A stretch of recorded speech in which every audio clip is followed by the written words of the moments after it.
Hello hello. तो आज हम लोग फंक्शन के बारे में बात करने वाले हैं। ठीक है। फंक्शन जो चैप्टर है इसके बारे में आज हम लोग बात करने वाले हैं। तो चलिए, लास्ट 3 क्लासेस में हम लोगों ने रिलेशन के बारे में देखा था और आज हम लोग फंक्शन के बारे में देखेंगे। ठीक है, चलो। तो उससे पहले एक छोटी सी चीज़ मैं आपको बताने चल रहा हूँ। जैसे हम लोगों ने रिलेशन तो पढ़ा ही है। यहाँ पे मैंने कुछ एलिमेंट्स ले लिए, सेट ए और सेट बी है, और इनको आपस में मैंने रिलेट कर दिया रिलेशन आर से। ठीक है। तो जो यहाँ पे एलिमेंट्स होते हैं इनको हम बोलते हैं प्री इमेज, और यहाँ पे जो एलिमेंट्स होते हैं इनको हम बोलते हैं इमेज। और इसको हम रीड कैसे करते हैं, जैसे यहाँ पे मैंने इसको इसके साथ में कनेक्ट कर दिया, इसको यहाँ पे कनेक्ट कर दिया, और इसको मैंने इसके साथ में कनेक्ट कर दिया। ठीक है।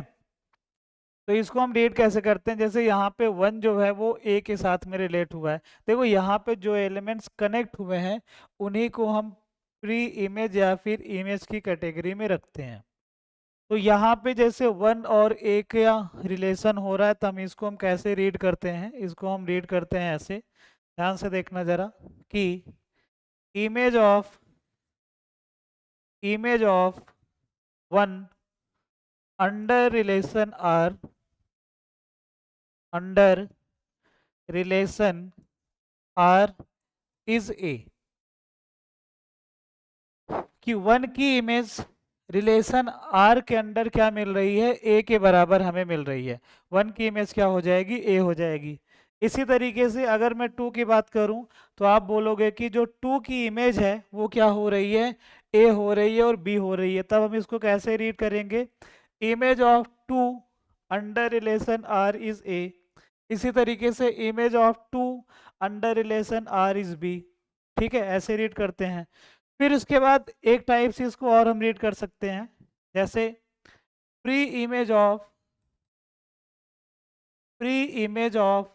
ए अंडर आर इज 1। तो यहाँ पे क्या बोल रहा है कि ए की प्री इमेज क्या हो जाएगी, 1 के बराबर होगी। इसी तरीके से आप इसको भी ये भी बोल सकते हो कि pre image of A under R is 2 भी हो रही है, क्योंकि जो ए है उसका प्री इमेज 1 भी हो रहा है और उसका प्री इमेज 2 भी हो रहा है। तो ये दोनों तरीके से आप इसको बोल सकते हो। ठीक है। तो image of 1 under relation R is a, और यहाँ पे pre image of A under relation R is 1। तो हम इसको ऐसे रीड करते हैं। तो ये थोड़ा सा एक पॉइंट था जो आगे यूज होने वाला है, इस वजह से मैंने आपको बता दिया। ठीक है। तो यहाँ तक अभी सभी को समझा होगा। अब इसके बाद हम रिलेशन के बारे में देखते हैं। देखिए जरा, रिलेशन रिलेशन तो हम लोगों ने देख ही लिया है, हमें फंक्शन के बारे में देखना है। तो फंक्शन देखिए क्या होता है।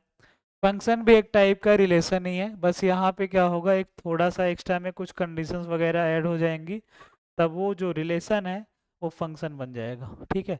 तो पहले मैं इसका डेफिनेशन लिख रहा हूँ, ध्यान से देखना जरा। A relation R such that a to b is called a function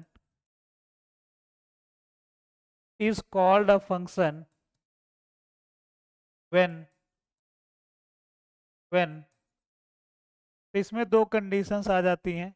when all the elements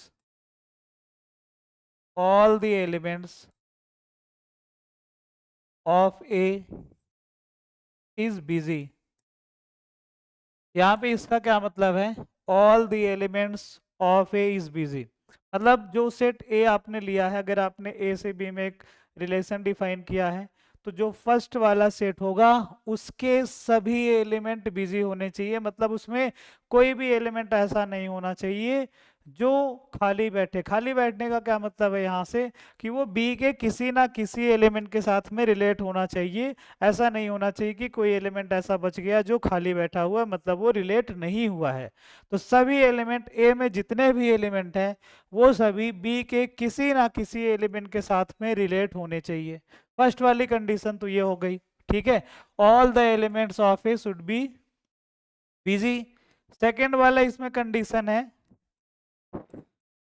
none element of a none element of a should have more than one image in B.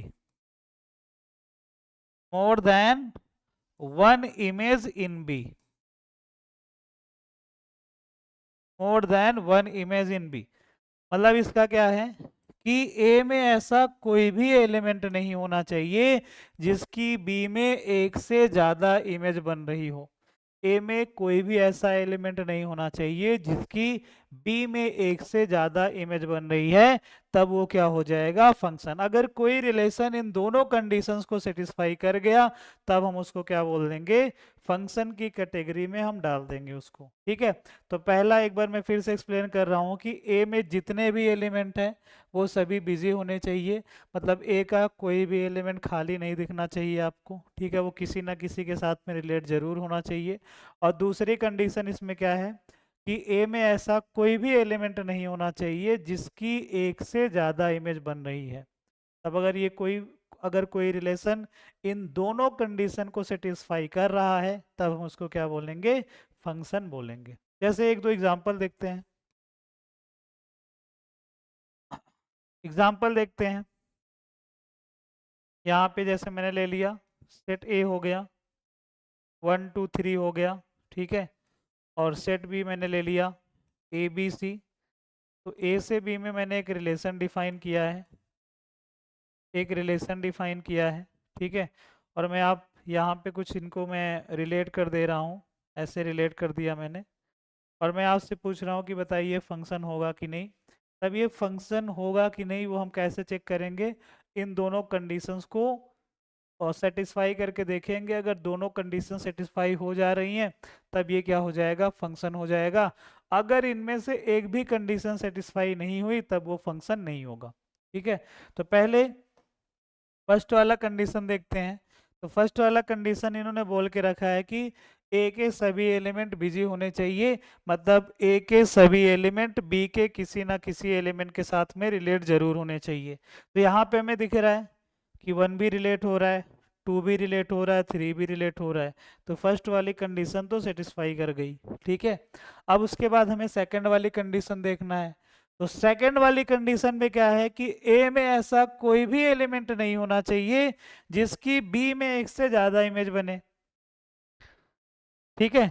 तो क्या आपको ए में कोई element ऐसा दिख रहा है क्या जो बी के एक से ज्यादा एलिमेंट के साथ में रिलेट हो रहा है, नहीं दिख रहा होगा, क्योंकि 1 जो है वो ए के साथ में रिलेट हो रहा है, 2 बी के साथ में रिलेट हो रहा है, 3 बी के साथ में रिलेट हो रहा है।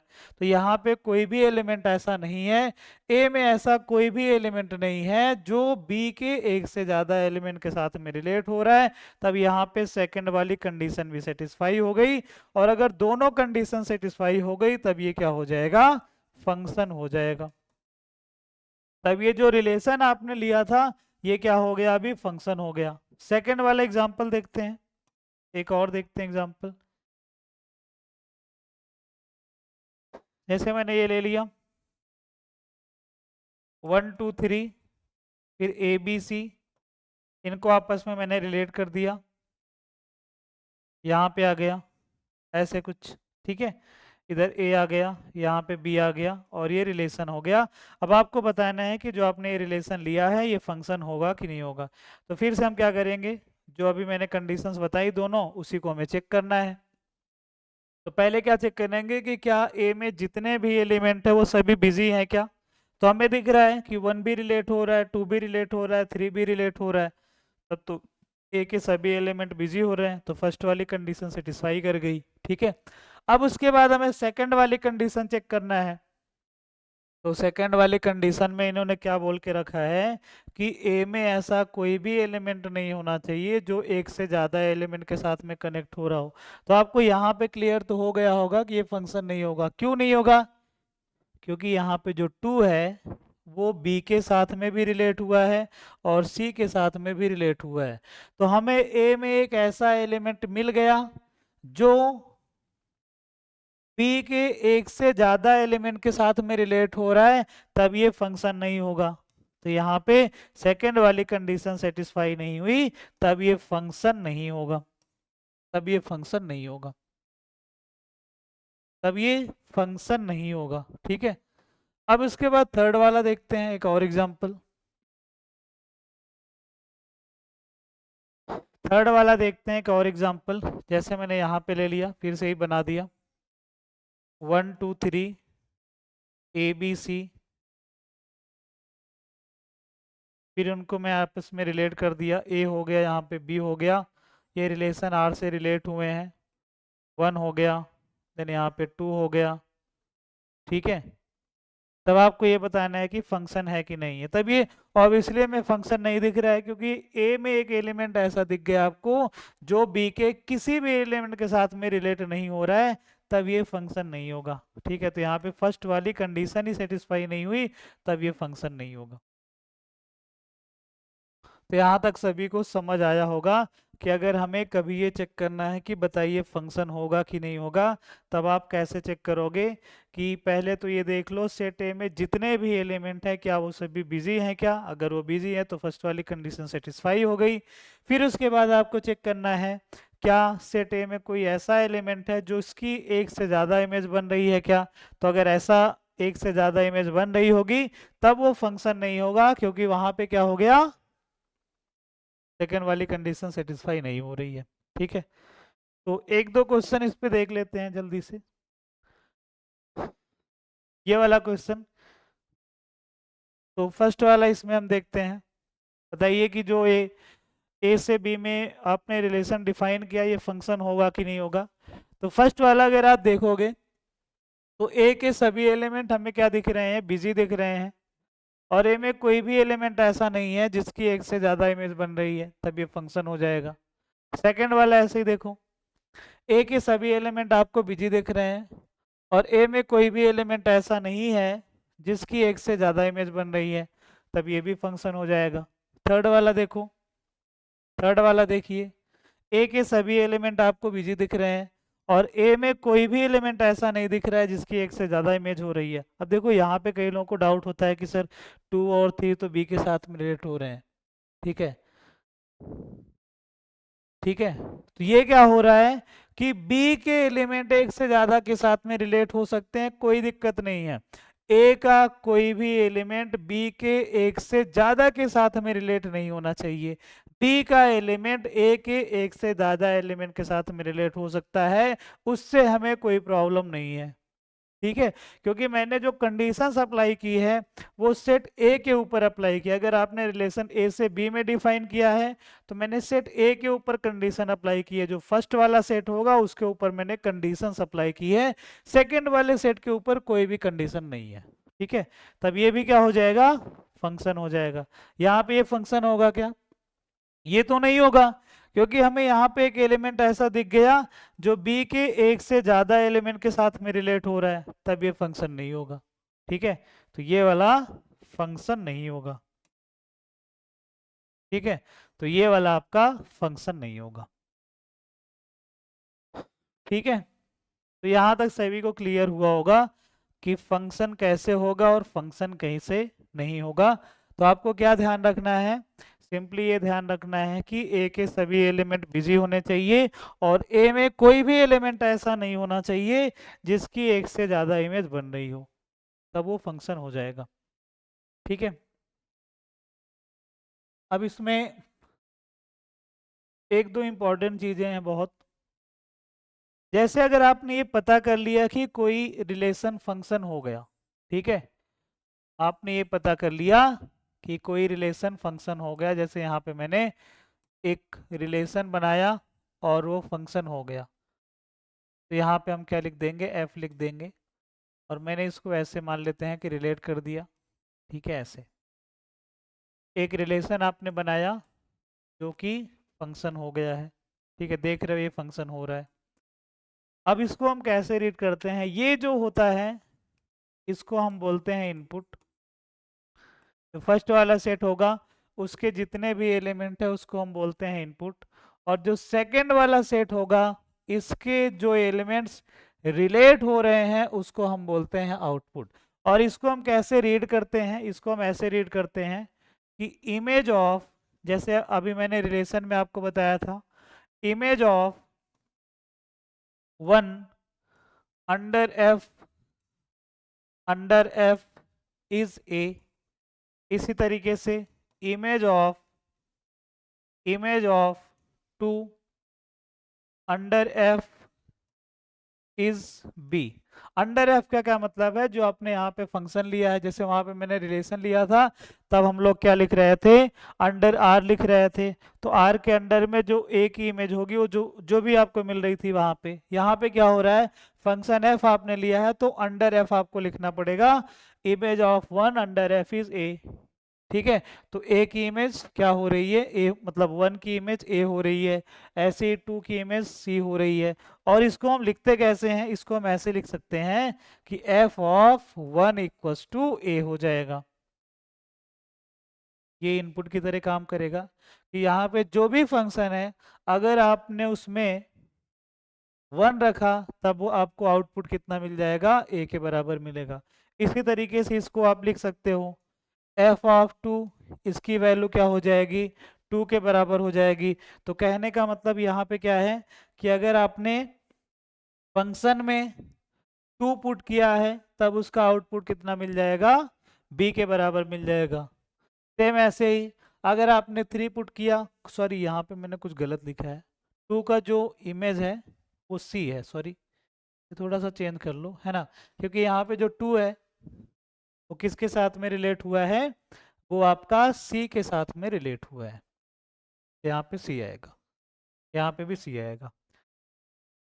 ऐसे ही क्या आप ये बता सकते हो क्या कि एफ ऑफ 3 की वैल्यू क्या होगी, एफ ऑफ 3 हमें मिल जाएगा बी के बराबर, और एफ ऑफ 4 कितना हो जाएगा, ये डी के बराबर हो जाएगा। ठीक है, इसी तरीके से हम प्री इमेज वाला भी पढ़ते हैं। ठीक है, इसको तो हम ऐसे लिखते हैं कि अगर आपने फंक्शन में जो भी वेरिएबल रहा होगा वहां पे अगर आपने 1 रखा तब आपको आउटपुट कितना मिल जाएगा, ए के बराबर मिलेगा। अगर आपने यहाँ पे फंक्शन में 2 रखा तब आपको आउटपुट सी मिलेगा, अगर आपने फंक्शन में 3 रखा तब आपको आउटपुट बी मिलेगा। ठीक है, इसी तरीके से हम इसको भी रीड करते हैं, pre image of pre image of pre image of A pre image of A under F is 1।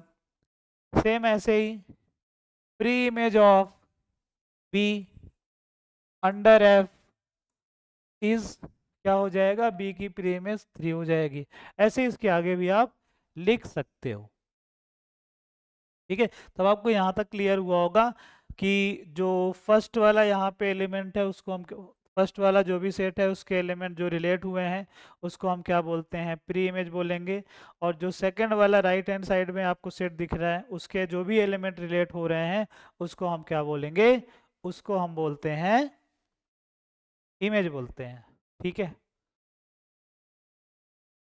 ठीक है, तो इसी के बारे में यहाँ पे बात करते हैं नेक्स्ट में। यहाँ पे इमेज और प्री इमेज है तो इसको मैं डायरेक्ट ही लिख दे रहा हूँ अभी। इमेज क्या हो जाएगी, जैसे मैंने एक सेट ले लिया, यहाँ पे ए ले लिया और यहाँ पे बी ले लिया, 1 2 3, और मैंने इधर एक फंक्शन बना दिया ए बी सी डी, ए हो गया और इधर बी हो गया, और यहाँ पे मैंने एक फंक्शन क्रिएट कर दिया। ठीक है, ऐसे कुछ फंक्शन मैंने क्रिएट कर दिया, तब क्या हो जाएगा, तब क्या हो जाएगा, यहाँ पे क्या आएगा, इमेज क्या होता है, इमेज होता है एलिमेंट्स ऑफ बी और प्री इमेज क्या होता है? प्री इमेज क्या होता है? एलिमेंट्स ऑफ ए। ठीक है, लेकिन अगर उसने पूछ लिया कि ए की प्री इमेज बताओ, तब तो वो 2 होगा, जैसे मैंने यहाँ पे एक्सप्लेन किया है। अगर यहाँ पे पूछ रहा हो कि ए की प्री इमेज बताओ, तो 1 के साथ में रिलेट है तो 1 हो जाएगा। अगर बी की प्री इमेज पूछा है तो 3 हो जाएगा। ठीक है, तो यहाँ पे भी वही चीज़ है, अगर आपसे पूछा गया है कि सी की प्री इमेज बताओ, तो यहाँ पे 3 के साथ में रिलेट है तो 3 हो जाएगा। डी की प्री इमेज बताओ, तब ये क्या हो जाएगा? 4 के बराबर हो जाएगा। ठीक है, नेक्स्ट आता है डोमेन, रेंज एंड कोडोमेन। जैसे मैंने आपको रिलेशन में बता के रखा है कि अगर कोई रिलेशन है ए से बी में, ठीक है, तो जो राइट हैंड साइड वाला पूरा सेट होता है, इसको हम बोलते हैं कोडोमेन। फिर उसके बाद जो लेफ्ट हैंड साइड वाला सेट है, इसके जो एलिमेंट रिलेट हो रहे हैं, ठीक है, लेफ्ट हैंड साइड वाला जो सेट है उसके जो भी एलिमेंट रिलेट हो रहे हैं उसको हम बोलते हैं डोमेन। और राइट हैंड साइड वाला जो सेट है उसके जो एलिमेंट्स रिलेट हो रहे होंगे उसको हम बोलते हैं रेंज। ठीक है, तो ये तो मैंने आपको रिलेशन में बताया है। सेम यहाँ पे भी होगा कि अगर आपने कोई फंक्शन दे के रखा है F such that a to b, तो जो राइट हैंड साइड वाला पूरा सेट आपको दिखेगा ये क्या हो जाएगा? कोडोमेन हो जाएगा। अब देखो यहाँ पे फंक्शन में खास बात क्या होती है कि जो फर्स्ट वाला सेट आपने लिया है, सेट ए आपने जो लिया है, इसके एलिमेंट सभी रिलेट होते हैं, और अगर वो सभी रिलेट हो रहे हैं तो वो सभी डोमेन की कैटेगरी में आ जाएंगे। तो इसका मतलब क्या है? ए के जितने भी एलिमेंट हैं इसको हम क्या बोलते हैं? डोमेन बोलते हैं। फिर उसके बाद रेंज क्या हो जाएगा? रेंज हो जाता है elements of b, elements of b which are related, which are related to elements of a। ठीक है, तो अगर आपको रेंज लिखना है तो बी के वो एलिमेंट देख लो जो ए के किसी ना किसी एलिमेंट के साथ में रिलेट हो रहे हैं, वही क्या हो जाएगा? आपका रेंज हो जाएगा। तो यहां तक आपको समझ आया होगा। एक दो एग्जांपल देख लेते हैं, ठीक है, तो ज़्यादा क्लैरिटी हो जाएगी। जैसे मैंने ये लिख दिया, एक फंक्शन है एफ सच दैट 1 2 3 4 से, मान लिया कि यहाँ पे 2 4 5 6 हो रहा है, ऐसे कुछ। और जो फंक्शन है उसमें किस टाइप के एलिमेंट हैं? 1 2 के साथ में रिलेट हुआ है, 2 5 के साथ में रिलेट हुआ है, 3 5 के साथ में रिलेट हुआ है, एंड 4 6 के साथ में रिलेट हुआ है, ऐसे। अच्छा, जरा एक बार सोच के बताओ कि ये जो मैंने लिखा है ये फंक्शन होगा कि नहीं? जो मैंने यहाँ पे लिखा है, मान लेते हैं कि ये रिलेशन है, वैसे मैंने एफ लिख दिया है, लेकिन आप ये बताओ कि ये फंक्शन होगा कि नहीं होगा। तो फंक्शन के लिए क्या चेक करोगे? फंक्शन के लिए क्या चेक करोगे भाई? यहाँ पे आपने क्या किया, यहाँ पे आपने क्या किया कि सेट के फॉर्म में इनको बना लिया, ठीक है, 1 2 3 4। फिर उसके बाद यहाँ पे सेट बी आपने बना लिया, 2 4 5 6। 1 किसके साथ में रिलेट हो रहा है? 2 के साथ में। 2 किसके साथ में रिलेट हो रहा है? 5 के साथ में। 3 भी 5 के साथ में रिलेट हो रहा है, और 4 6 के साथ में रिलेट हो रहा है। तो अब इसलिए हमें दिख रहा है कि ये क्या हो जाएगा? फंक्शन हो जाएगा। ठीक है, और अगर ये फंक्शन हो गया तो क्या आप अभी इसकी डोमेन और रेंज बता सकते हो क्या? डोमेन तो क्या हो जाएगा? डोमेन में तो किसी को दिक्कत ही नहीं होनी चाहिए। फर्स्ट वाला जो सेट दिख रहा है वो पूरा सेट क्या हो जाएगा? डोमेन हो गया। कोडोमेन में किसी को प्रॉब्लम नहीं होनी चाहिए। कोडोमेन क्या हो जाएगा? सेकंड वाला जो पूरा सेट दिख रहा है 2 4 5 6, ये क्या हो गया? कोडोमेन हो गया। ठीक है, फिर उसके बाद अगर मैं आपसे पूछूं कि रेंज क्या होगा, तो रेंज के लिए जो सेकंड वाला पूरा सेट है उसके हम वो एलिमेंट्स देखते हैं जो रिलेट हो रहा है। तो यहाँ पे कौन कौन सा एलिमेंट रिलेट हो रहा है? 2 रिलेट हुआ है, 5 रिलेट हुआ है, और 6 रिलेट हुआ है। तब ये क्या हो जाएगा? रेंज हो जाएगा। तब ये क्या हो जाएगा, रेंज हो जाएगा। तो यहां तक तो सभी को समझ आया होगा। तो जब भी ऐसे आपको दिया जाए, इस फॉर्म में भी आपको दिया जा सकता है कि बताइए फंक्शन होगा कि नहीं होगा, तब आप कैसे चेक करोगे? डायरेक्ट यहां से भी चेक कर सकते हो कि अगर अगर आपको कोई एक ऐसा पेयर दिख गया जहां पे फर्स्ट वाला एलिमेंट सेम है और सेकंड वाला एलिमेंट डिफरेंट हो रहा है, फर्स्ट वाला एलिमेंट सेम रखा, सेकंड वाला एलिमेंट डिफरेंट हो रहा है, मतलब ये ऐसे बनेगा। अगर फर्स्ट वाला एलिमेंट आपने सेम रखा और सेकंड वाला एलिमेंट डिफरेंट हो रहा है, ठीक है, फर्स्ट वाला एलिमेंट आपने सेम रखा और सेकंड वाला एलिमेंट डिफरेंट हो रहा है, तब वो क्या हो जाएगा, फंक्शन नहीं होगा। ठीक है। हम्म। देखिए जरा, फर्स्ट वाला एलिमेंट अगर आपने सेम रखा और सेकंड वाला एलिमेंट डिफरेंट हो रहा है, तो कुछ ऐसा केस बनेगा, इस टाइप का कोई ना कोई केस बनेगा। ठीक है। और अगर ऐसे केस बनेगा तब वो फंक्शन नहीं होता है। तब आप इसको ऐसे भी याद रख सकते हो, अगर आपको ऑर्डर्ड पेयर के फॉर्म में दे के रखा है, तब आपको क्या ध्यान रखना है कि अगर फर्स्ट वाला एलिमेंट सेम है और सेकंड वाला एलिमेंट डिफरेंट हो रहा है, तब वो क्या होगा, फंक्शन नहीं होगा। ठीक है। चलो, तब ये फंक्शन नहीं होगा। अगर इस टाइप का केस बना, तब ये फंक्शन नहीं होगा। चलो इसके बाद आते हैं, थोड़ा कुछ चीज़ें और देखते हैं। देखो, जैसे मैंने अभी बताया आपको कि जैसे अभी तक जितनी चीज़ें बताई हैं, मैंने आपको किस फॉर्म में बताया, सेट के फॉर्म में बताया था, जहाँ पे आपको सेट ए और सेट बी दे के रखा है। ठीक है। आप उसके बेसिस पे क्या कर सकते हो, पता कर सकते हो कि फंक्शन होगा कि नहीं होगा। लेकिन जब आप अभी जो आपको क्वेश्चन दिया जाएगा, वो कुछ हमें ऐसे दिया जाएगा, y equals to F x type दिया जाएगा, ऐसे। और आपसे पूछेगा कि बताओ इसकी रेंज क्या होगी, इसकी डोमेन क्या होगी, और बताओ ये फंक्शन होगा कि नहीं होगा। ठीक है। मतलब यहाँ पे कोई एक एक्सप्रेशन होगा। एफ एक्स यहाँ पे लिखना सही नहीं है अभी, क्योंकि हमें ये थोड़ी पता है कि फंक्शन है कि नहीं है। ठीक है। तो मैंने लिख दिया y equals to expression of x, लिख दिया। ठीक है।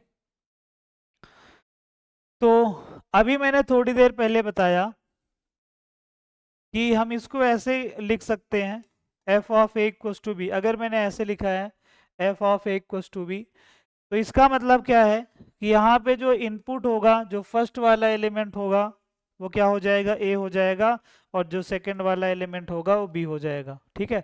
और जो फर्स्ट वाला एलिमेंट होता है, उसी को हम बोलते हैं एक्स की वैल्यूज। ठीक है। जो फर्स्ट वाला एलिमेंट होता है, इसको हम बोलते हैं इनपुट, और जो सेकंड वाला एलिमेंट होता है, इसको हम बोलते हैं आउटपुट।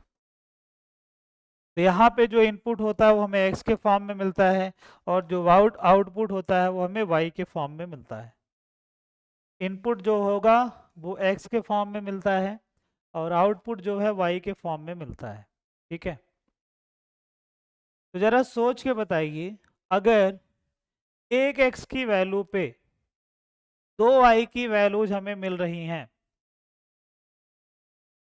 फिर से मैं एक बार ड्रॉ करके बता रहा हूँ। यहाँ पे क्या होती है, एक्स वैल्यूज होती हैं, और यहाँ पे क्या होती हैं, वाई वैल्यूज होती हैं। ठीक है। अब जरा सोच के बताना कि मैंने क्या बोला, कि अगर एक एक्स की वैल्यू पे हमें दो वाई की वैल्यू मिल रही हैं, एक एक्स की वैल्यू पे हमें दो वाई की वैल्यू अगर मिल गई, तो क्या ये फंक्शन होगा? क्या ये तो फंक्शन ही नहीं होगा।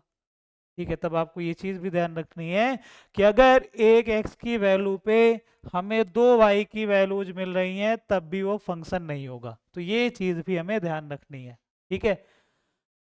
अगर एक एक्स की वैल्यू पे दो वाई की वैल्यू मिल रही हैं, तब वो फंक्शन नहीं होगा। ठीक है। एक एक्स की वैल्यू पे अगर दो वाई की वैल्यू मिले तो फंक्शन नहीं होगा। तो यहाँ पे अगर आपने इस फॉर्म में कुछ बना दिया तो ये फंक्शन नहीं होगा। अब जरा ध्यान से सुनना, मैं ये लिख रहा हूँ x square y equals to x square. तो बताइए फंक्शन होगा कि नहीं होगा? सोच के बताइए जरा, फंक्शन होगा कि नहीं होगा? यहाँ पे जैसे मैंने क्या लिया, यहाँ पे मैंने लिया या फिर इसको थोड़ा सा चेंज कर रहा हूँ मैं, यहाँ पे मैंने इसको थोड़ा चेंज किया, मैंने इसको ऐसे लिख दिया y square equals to x, y square equals to x. ठीक है, तो मैंने अभी क्या बोला कि अगर एक एक्स की वैल्यू पे दो वाई की वैल्यू आपको मिल रही है, एक एक्स की वैल्यू पे अगर दो वाई की वैल्यूज मिल रही हैं तब वो फंक्शन नहीं होगा, और इसके अलावा सभी केस में वो क्या हो जाएगा, फंक्शन हो जाएगा। ठीक है, मतलब कोई भी x की वैल्यू ऐसी आपको मिल गई जिसके लिए y की हमें दो वैल्यूज मिल रही हैं, तब वो फंक्शन नहीं होगा। अब जरा ये वाला एग्जांपल देखो, यहाँ पे अगर मैंने x की वैल्यू रख दिया, मान लेते हैं x की वैल्यू रख दिया मैंने 4, x की वैल्यू अगर मैंने 4 रखा तब हमें क्या मिल जाएगा, वाई स्क्वायर इक्वल टू 4 मिल गया, तो y की वैल्यू हमें क्या मिल जाएगी, +-2। तो एक x की वैल्यू पे हमें y की दो वैल्यू मिल रही हैं, एक तो +2 मिल रहा है और दूसरा -2 मिल रहा है। इसका मतलब है कि ये फंक्शन नहीं होगा, मतलब ये कुछ ऐसे बनेगा। देखो, अगर हम इसको ड्रॉ करना चाहें तब ये कुछ ऐसे बनेगा कि यहाँ पे आपने 4 लिया, तो जो 4 है वो किसके साथ में कनेक्ट हो रहा है, वो 2 के साथ में भी कनेक्ट हो रहा है, वो -2 के साथ में भी कनेक्ट हो रहा है, तब ये फंक्शन नहीं होगा।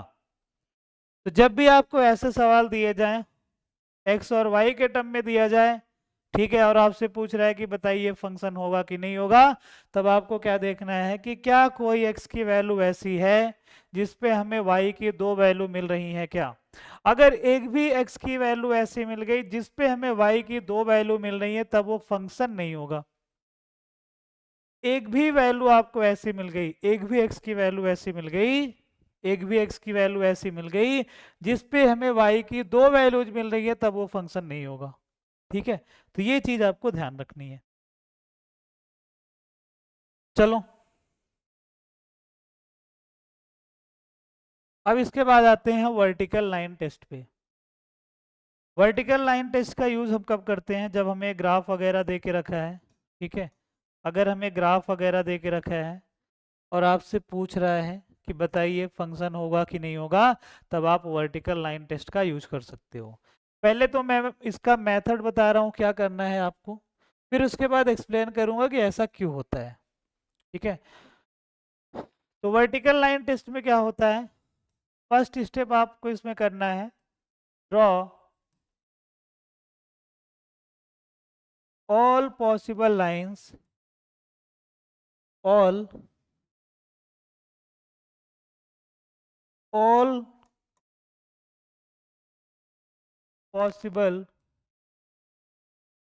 Vertical lines. वर्टिकल लाइन का क्या मतलब है कि वाई एक्सिस के पैरेलल हमें लाइंस ड्रॉ करनी है। अब इसमें सेकेंड स्टेप क्या करना है, if any line, if any line, any line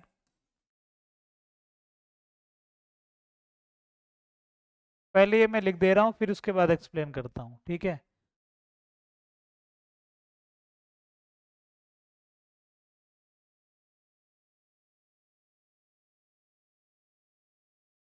at more than one point, then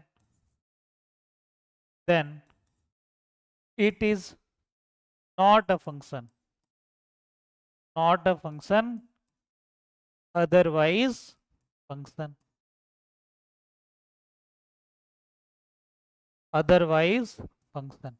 मतलब क्या है कि जब आपको ग्राफ वगैरह दे के रखा है तो हमें मेथड क्या फॉलो करना है कि वर्टिकल लाइंस, जितने भी वर्टिकल लाइंस पॉसिबल है आप उसको ड्रॉ करो।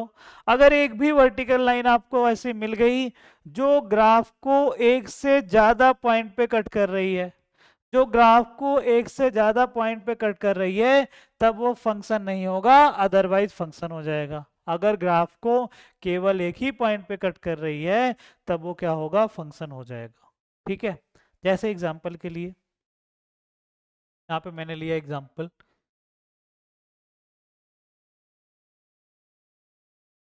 यहाँ पे मैंने ऐसे बना दिया, एक सर्कल है। ठीक है, अब मैंने क्या किया, वर्टिकल लाइंस ड्रॉ की, तो वर्टिकल लाइन यहाँ पे आ गया, फिर यहाँ पे आ गया, फिर यहाँ पे आ गया, फिर यहाँ पे आ गया, फिर ऐसे चला जाएगा।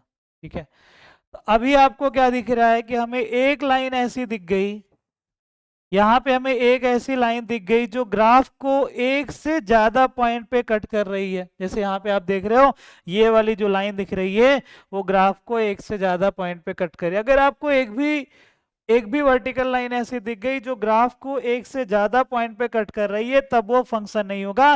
मतलब ये जो आपने ग्राफ बना के रखा है ये फंक्शन नहीं होगा। ठीक है। अगर आपको एक भी वर्टिकल लाइन ऐसी दिख गई जो ग्राफ को एक से ज्यादा पॉइंट पे कट कर रही है, तब वो फंक्शन नहीं होगा।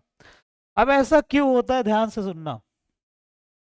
यहां पे हम क्या ड्रॉ करते हैं, यहां पे हम x की वैल्यूज ड्रॉ करते हैं और यहां पे हम y की वैल्यूज ड्रॉ करते हैं। तो आपको क्या दिख रहा होगा इधर कि इस वाली x की वैल्यू के करेस्पॉन्डिंग हमें दो y की वैल्यूज मिल रही हैं, एक यहां पे मिल रहा है और एक यहां पे मिल रहा है। और अब मैंने अभी आपको वो ये बोला कि अगर आपको एक भी x की ऐसी वैल्यू मिल रही है जिसके लिए हमें y की दो वैल्यूज मिले, तब वो फंक्शन नहीं होगा। यहाँ पे भी हमें वैसे ही मिल रहा है कि एक x की वैल्यू पे हमें दो y की वैल्यूज मिल रही है, तब ये फंक्शन नहीं होगा। ठीक है। अब इसमें कुछ एग्जांपल्स और हम लोग सॉल्व करते हैं। आपको इसमें बताना है कि कौन सा फंक्शन होगा कौन सा नहीं। Identify function.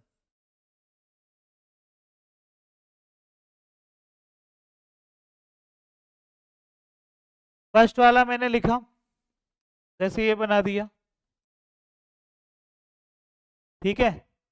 सेकंड मैंने बना दिया ऐसे कुछ।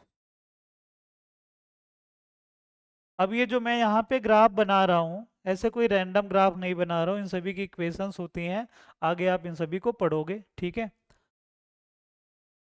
फिर उसके बाद थर्ड हो गया, मैंने कुछ ऐसे बना दिया। फोर्थ हो गया, ये हो गया। फोर्थ हो गया, मान लिया कि ऐसे कुछ ये यार, ये कुछ ऐसे मैंने बना दिया। ठीक है। अब आपको चेक करना है कि जो भी मैंने यहाँ पे मेंशन किया है क्या वो फंक्शन होगा क्या। तो पहला वाला देखो, अगर आपने वर्टिकल लाइंस ड्रॉ की तो पहली वाली वर्टिकल लाइन ही ग्राफ को एक से ज्यादा पॉइंट पे कट कर रही है। तो पहली वाली वर्टिकल लाइन ही आपको ग्राफ को एक से ज्यादा पॉइंट पे कट करते हुए दिख रही है, तब ये फंक्शन नहीं होगा। और फंक्शन क्यों नहीं होगा मैंने यहाँ पे एक्सप्लेन किया है, क्योंकि एक x की वैल्यू के करेस्पॉन्डिंग हमें दो y की वैल्यूज मिलने लगी, इसलिए फंक्शन नहीं होगा। अब यहाँ पे अगर आप ड्रॉ करते जाओगे, जितनी भी वर्टिकल लाइंस आपको ड्रॉ करना है ड्रॉ कर लो, एक भी वर्टिकल लाइन आपको ऐसी नहीं मिलेगी जो ग्राफ को एक से ज्यादा पॉइंट पे कट करे।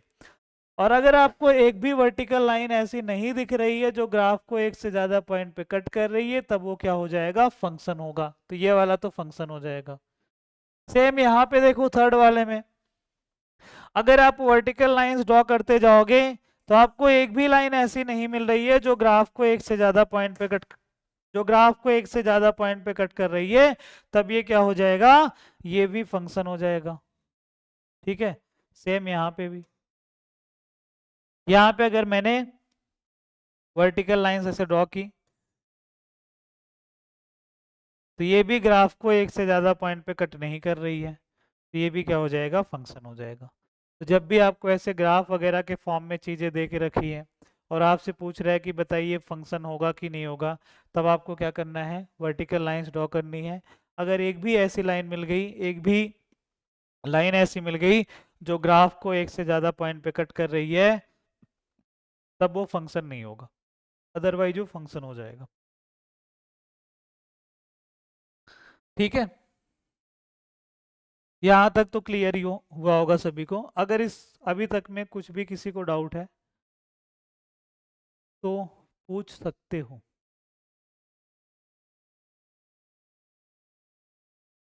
तो यहाँ तक अगर क्लियर है तो बताइए जरा, यहाँ तक सभी को क्लियर है। चलो ठीक है। अब इसके बाद एक इम्पॉर्टेंट चीज़ मैं बताने चल रहा हूँ आपको। देखो, जैसे आपको जो भी अभी फंक्शन दिया जाएगा वो कुछ हमें ऐसे दिया जाएगा, वो कुछ हमें किस फॉर्म में दिया जाएगा, एफ एक्स इक्वल टू दे दिया गया कुछ ऐसे, ठीक है। तो यहाँ पे जो x होगा इसको हम इनपुट बोलेंगे, और इस इनपुट के करेस्पॉन्डिंग जो आपको फंक्शन की वैल्यू मिलेगी उसको हम क्या बोलते हैं, आउटपुट बोलते हैं। तो यहाँ पे देखिए जरा, अगर इधर x है तो यहाँ पे आपको x मिल रहा है। अगर मैंने x के प्लेस पे 1 रख दिया, x के प्लेस पे अगर मैंने 1 रख दिया, तब हमें क्या मिलेगा, f ऑफ 1 मिलेगा, जो कि हो जाएगा 1 स्क्वायर प्लस में 2। यहाँ पे कितना आएगा, 3 आएगा। अगर इसी तरीके से मैं आपसे पूछूं कि बताइए f ऑफ 2 कितना होगा, f ऑफ 2 कितना होगा, तब आप क्या करोगे, जहां पे आपको x दिख रहा है वहां पे 2 रखना होगा, तो यहाँ पे 2 आ गया, 2 स्क्वायर प्लस 2 जो भी आएगा। अगर मैंने पूछ लिया कि बताइए f ऑफ 100 क्या होगा, तब क्या हो जाएगा, x के प्लेस पे 100 रखना है, ये आ जाएगा ऐसे कुछ। अगर मैंने पूछ लिया f ऑफ पाई कितना होगा, तब आपको क्या करना है, x के प्लेस पे पाई रखना है, तो यह आ जाएगा। अब अगर मैंने पूछ लिया f ऑफ एफ एक्स क्या होगा, f ऑफ एफ एक्स क्या होगा, तब आपको क्या करना है, एफ एक्स के प्लेस पे, मतलब यहाँ पे देखो अगर x था तो एक्स स्क्वायर प्लस 2 मिल रहा था।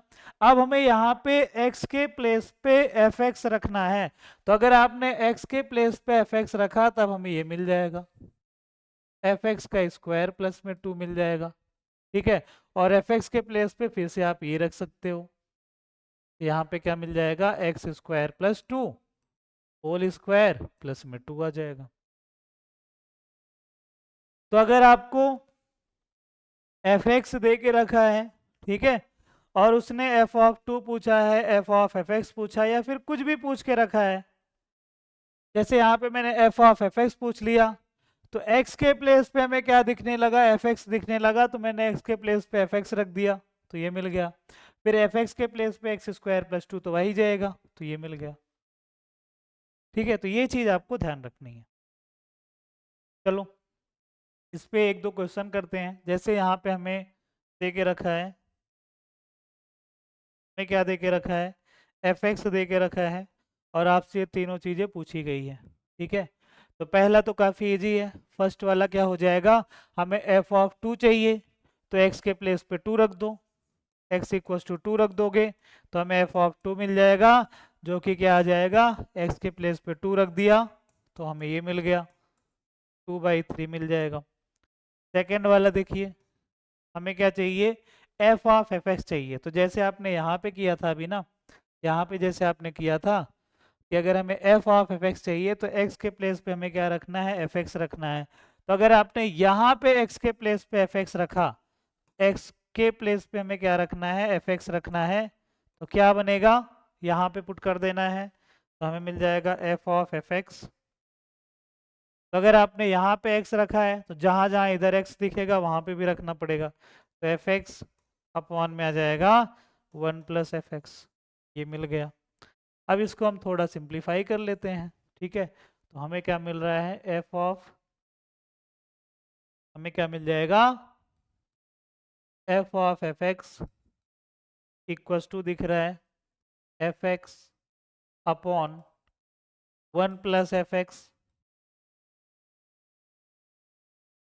अब मैंने फिर से क्या किया, क्योंकि हमें एफ एक्स दिख रहा है तो एफ एक्स के प्लेस पे हम क्या रख सकते हैं, एक्स अपॉन 1 प्लस एक्स, तो ऊपर मैंने रख दिया एक्स अपॉन 1 प्लस एक्स, तो ये तो मैंने एफ एक्स के प्लेस पे यहाँ पे रखा है। अब उसके बाद क्या आएगा, 1 प्लस एफ एक्स है, तो एफ एक्स के प्लेस पे फिर से आ जाएगा एक्स अपॉन 1 प्लस एक्स, ये मिल गया। अब इसको सिंप्लीफाई कर लेते हैं, तो अगर आपने सिंप्लीफाई किया तो ऊपर तो ऐसे ही रहेगा, x upon 1 plus x, denominator में मैंने 1 है और यहाँ पे एक्स अपॉन 1 प्लस एक्स है, तो इसका तो एलसीएम 1 प्लस एक्स आ जाएगा, यहाँ पे इसका मल्टीप्लाई हो जाएगा तो 1 प्लस एक्स प्लस में हो जाएगा एक्स, ये मिल गया। अब यहाँ पे 1 प्लस एक्स है और इधर 1 प्लस एक्स है, ये तो कैंसिल आउट हो जाएगा, तो हमें क्या मिलेगा, एक्स अपॉन 1 प्लस 2x, ये मिल गया। तो यहाँ पे एफ ऑफ एफ एक्स आपको क्या मिल रहा है, ये मिल रहा है एक्स अपॉन 1 प्लस 2x, ये हमें मिल जाएगा। यहाँ तक समझ आया होगा सभी को। तो ये सेकेंड वाला पार्ट था, ठीक है। तो हमें क्या चाहिए था, एफ ऑफ एफ एक्स चाहिए था, तो हमें ये मिल गया। तो ये चीज़ आपको ध्यान रखनी है, यहाँ पे आपसे कुछ भी पूछा जा सकता है, ठीक है। जैसे आपसे मैंने पूछ लिया एफ ऑफ यहाँ पे 100 पूछ लिया, तो एक्स के प्लेस पे आपको 100 रखना पड़ेगा, ठीक है। अब थर्ड वाला पार्ट सॉल्व करते हैं। X is that F x equals to 2, मतलब हमें वो एक्स बताने हैं जिसके लिए एफ एक्स 2 के बराबर आ जाए।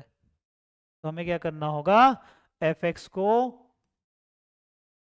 देखो हमें ये फाइंड आउट करना है, x is that F x equals to 2।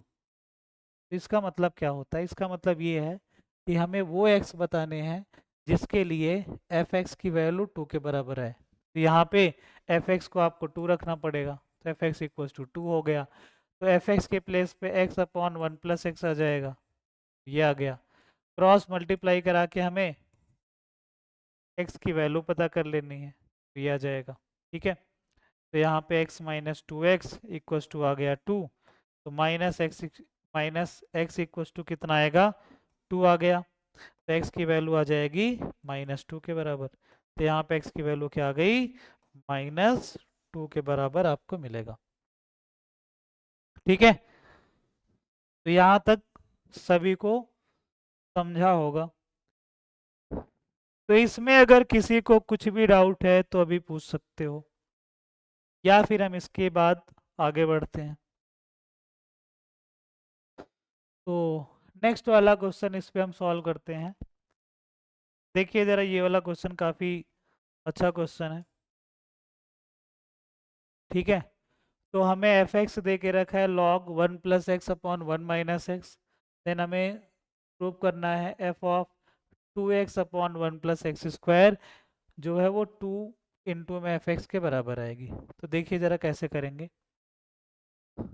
तो यहाँ पे एफ एक्स आपको दे के रखा है कितना, log 1 plus x upon 1 minus x. तो यहाँ पे बेस कुछ भी नहीं दे के रखा है, ठीक है। ये तो जो भी आपको दिख रहा है 1 plus x upon 1 minus x, ये तो आर्गुमेंट में होगा। तो आपको बेस में कुछ भी नहीं दिख रहा है, तो आप क्या कर सकते हो, कुछ भी यहाँ पे जूम करना है तो कर लो, नहीं तो ऐसे ही सॉल्व कर सकते हो, कोई दिक्कत नहीं है, ठीक है। तो क्या आएगा, तो एफ एक्स दे के रखा है, हमें क्या चाहिए, एफ ऑफ 2x अपॉन में 1 प्लस एक्स स्क्वायर।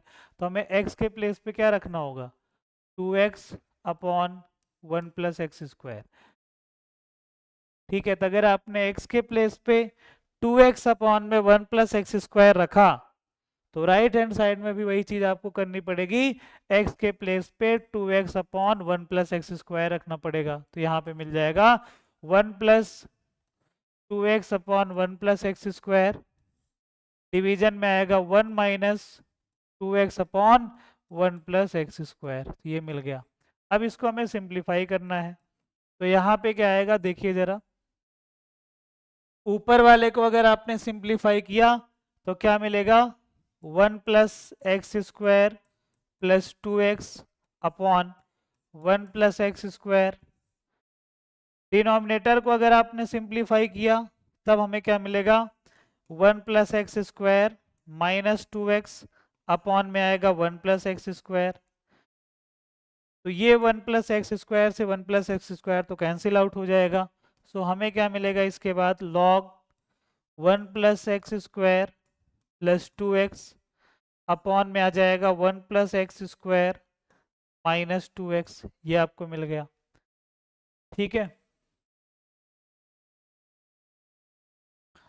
फिर इसके बाद हमें क्या मिलेगा, f of 2x upon 1 plus x square equals to आ जाएगा लॉग, इसको आप क्या लिख सकते हो, यहाँ पे 1 plus x square plus 2x है, तो ये हो जाएगा 1 प्लस एक्स की पावर 2, तो ये मिल गया। अपॉन में इसको लिख सकते हो 1 minus x to the power 2, तो ये आ गया। इसके बाद हमें क्या मिलेगा, लॉग, यहाँ पे इसको ऐसे लिख सकते हो 1 plus x upon 1 minus x whole to the power 2, ये आ गया। अब उसके बाद आपको लॉग में एक प्रॉपर्टी पता होगी कि अगर आर्गुमेंट की पावर कुछ है तो जो पावर होती है वो सामने आ जाएगी, तब हमें ये मिल जाएगा 2 log 1 plus x upon 1 minus x. तो अगर आपको यहाँ पे डाउट है तो यहाँ पे कौन सी प्रॉपर्टी का यूज हुआ है कि लॉग, जैसे यहाँ पे आपने आर्गुमेंट ले लिया b और b to the power alpha है, तब जो अल्फा है वो सामने आ जाती है ऐसे। ठीक है, तो इसका यूज किया गया है। तो ये हमें मिल गया। तो क्या आ जाएगा लेफ्ट हैंड साइड, तो आपको ये मिल रहा था f of 2x upon 1+x² equals to आ जाएगा 2 इंटू, और इसके प्लेस पे एफ एक्स आ जाएगा। तो हमें ये मिल गया, और यही आपको प्रूव करना था। ठीक है, यही आपको प्रूफ करना था, तो ये प्रूफ हो गया। यहाँ तक सही है बिल्कुल। ठीक है, चलो यहाँ तक में अभी, अगर आपको किसी को कुछ भी डाउट है तो वो बताइए ज़रा।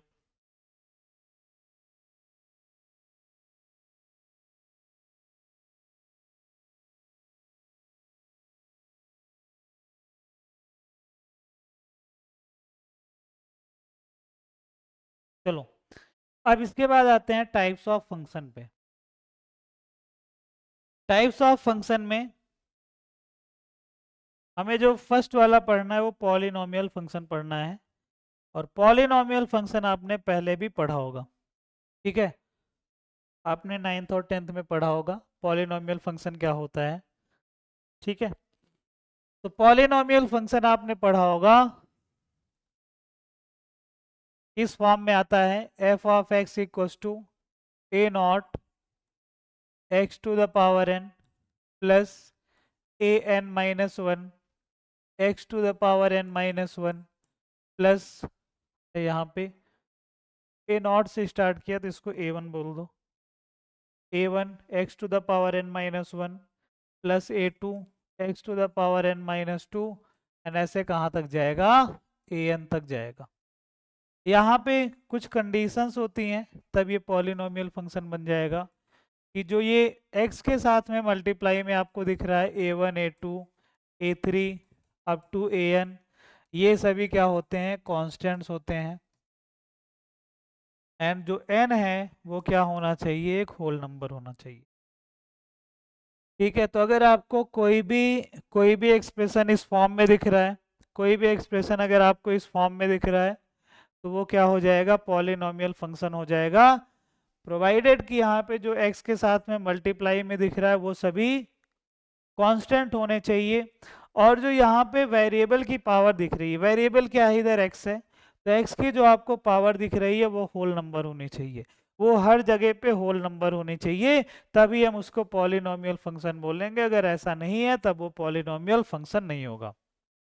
और ये पॉलिनोमियल फंक्शन किस में है, वेरिएबल इन x है। ठीक है, polynomial function in variable x, variable x। ठीक है, तो यहाँ पे जैसे f ऑफ x लिखा है तब आपको ये समझ जाना है कि यहाँ पे वेरिएबल का काम कौन कर रहा है, x कर रहा है। अगर यहाँ पे f ऑफ y लिखा होता तब आपको ये समझ जाना है कि जो वेरिएबल है वो क्या होगा, y होगा। ठीक है, तो ये आपको ध्यान रखना है कि अगर आपको कोई भी फंक्शन इस फॉर्म में दिख रहा है, कोई भी फंक्शन अगर आपको इस फॉर्म में दिख रहा है, तब उसको हम क्या बोलेंगे, पॉलिनोमियल फंक्शन बोलेंगे। क्या क्या चीजें आपको ध्यान रखनी है, कि जितने भी यहाँ पे जो भी वेरिएबल्स आपको दिख रहे हैं, जहां जहां पे आपको वेरिएबल दिख रहा है, वेरिएबल की पावर क्या होनी चाहिए, होल नंबर होनी चाहिए, और वेरिएबल के साथ में जो मल्टीप्लाई हुआ है वो क्या होना चाहिए, कांस्टेंट होना चाहिए, तब हम इसको बोलेंगे पॉलिनोमियल इन वेरिएबल एक्स। जैसे एग्जांपल के लिए एक दो एग्जांपल देखते हैं। जैसे मैंने ये लिख दिया x square plus 3x plus 2, तब ये पॉलिनोमियल फंक्शन हो जाएगा ऑब्वियसली, क्योंकि यहाँ पे वेरिएबल की पावर 2 दिख रही है, यहाँ पे 1 दिख रही है, यहाँ पे वेरिएबल है ही नहीं, मतलब ये कांस्टेंट की तरह ट्रीट कर रहा है। या फिर अगर आपको वेरिएबल लेके भी आना है तो क्या आ जाएगा, x की पावर 0 आ जाएगा, क्योंकि x की पावर 0 की वैल्यू 1 होती है। तब आप इसको क्या लिख सकते हो, 2 इंटू में 1, और 1 के प्लेस पे आप लिख सकते हो x टू द पावर 0, तो क्या हो जाएगा, जीरो जो है वो भी होल नंबर है, तो सभी यहाँ पे वेरिएबल की पावर होल नंबर हो रही है, तो क्या हो जाएगा, ये पॉलिनोमियल फंक्शन हो जाएगा। ठीक है, सेकंड वाला एग्जांपल।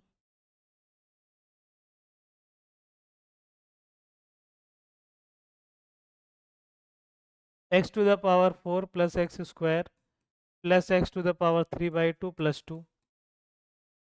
तो ये बताइए पॉलिनोमियल फंक्शन होगा क्या? ये तो पॉलिनोमियल फंक्शन नहीं होगा, क्योंकि यहाँ पे ये तो ठीक है, एक्स की पावर 4 दिख रहा है, फिर उसके बाद एक्स की पावर 2 दिखा, ये भी ठीक है। लेकिन नेक्स्ट वाला जो टर्म आपको दिख रहा है एक्स टू द पावर 3/2, और एक्स टू द पावर क्या हो रहा है 3/2, जो कि होल नंबर होता नहीं है। और अगर ये होल नंबर नहीं है तो ये क्या होगा, पॉलिनोमियल भी नहीं होगा, तब ये पॉलिनोमियल नहीं होगा। ठीक है, फिर उसके बाद नेक्स्ट वाला, अगर मैंने ऐसे लिख दिया x square plus 2x plus sine x, तब ये भी पॉलिनोमियल फंक्शन नहीं होगा। क्यों नहीं होगा? क्योंकि यहाँ पे साइन एक्स आ गया, तो इस वजह से पॉलिनोमियल फंक्शन नहीं होगा। नेक्स्ट एक और लिखते हैं, जैसे मैंने लिख दिया एक्स की पावर 4 प्लस में आ गया 10x स्क्वायर प्लस में ई टू द पावर एक्स, तो ये भी पॉलिनोमियल फंक्शन नहीं होगा, क्योंकि यहाँ पे ई टू द पावर एक्स आपको दिखने लगा। तो जो भी पॉलिनोमियल फंक्शन है वो हमें किस फॉर्म में दिखेगा, वो हमें इसी फॉर्म में दिखेगा, और वहां पे वेरिएबल की जो पावर होगी वो क्या होगी, होल नंबर होगी। ठीक है, यहाँ तक समझा होगा सभी को। चलो, अब यहाँ पे कुछ इंपॉर्टेंट पॉइंट है कि एक ऐसी पॉलिनोमियल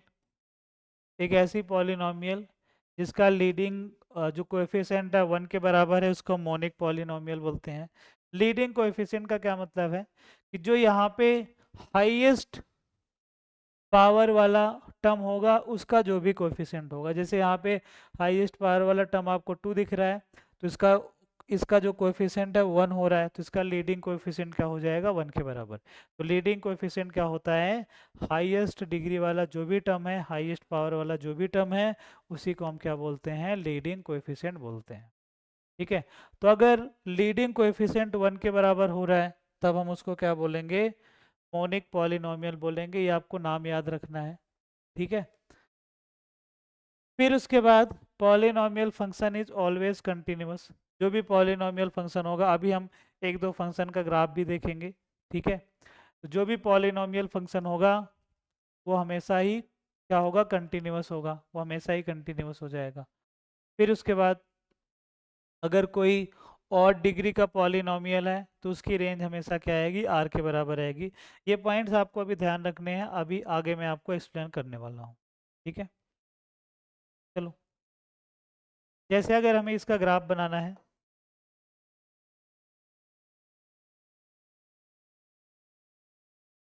ड्रॉ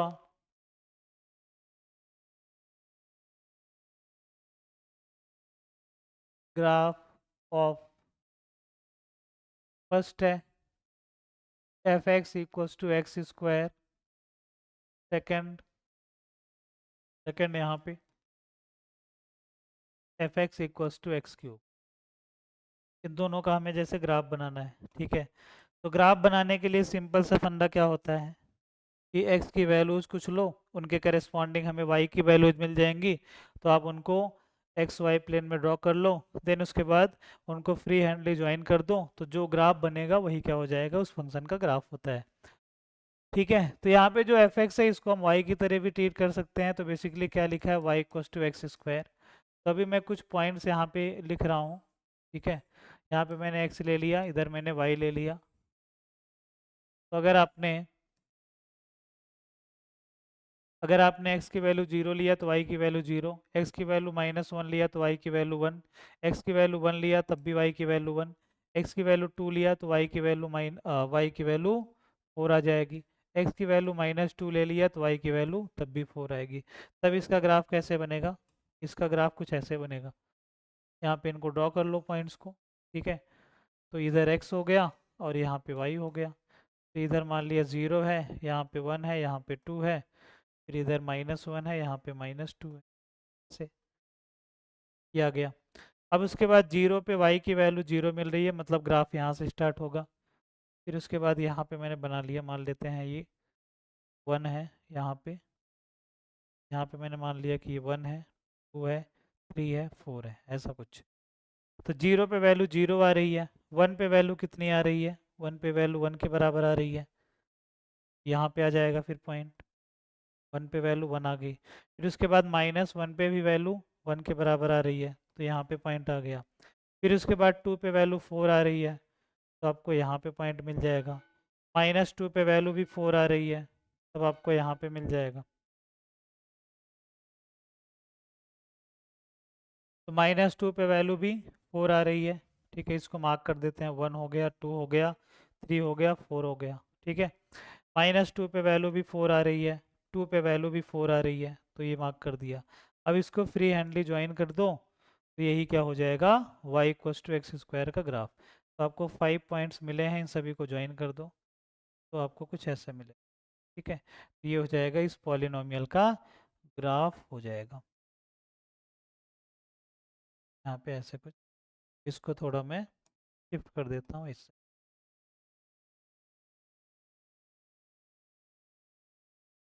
तो यहाँ पे कुछ ऐसे आ जाएगा ये वाला पॉइंट, ठीक है। तो ये किसका ग्राफ हो जाएगा, y = x² का ग्राफ हो जाएगा।